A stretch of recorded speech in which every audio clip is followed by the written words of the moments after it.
আসসালামু আলাইকুম। আজকে আমি গাম্বুরার প্রথম ডোজটা করে দিলাম ভ্যাকসিন।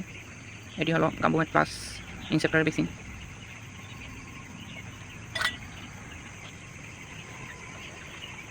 আজকে আমি ভ্যাকসিন দিয়েছি পানিতে। এখন ভ্যাকসিন চলতেছে, এগুলো শেষ হতে 1 ঘন্টার মতো সময় লাগবে।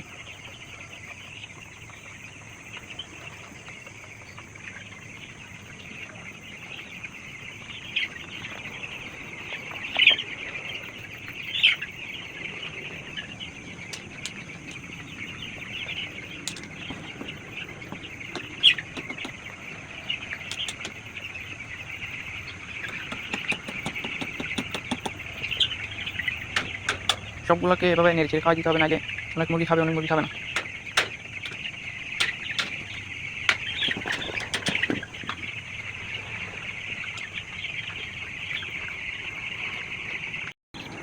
আমার ভ্যাকসিন দেওয়া প্রায় শেষের দিকে, আর অল্প অল্প আছে। এখন আমি পানি দিব রাতে ভিটামিন ই দিয়ে, অনেকে ইসেল বলে, এটা হচ্ছে ইবেট প্লাস একমি কোম্পানির। এটি দেওয়ার নিয়ম হলো 2 লিটার পানিতে 1 মিলি করে দেওয়া।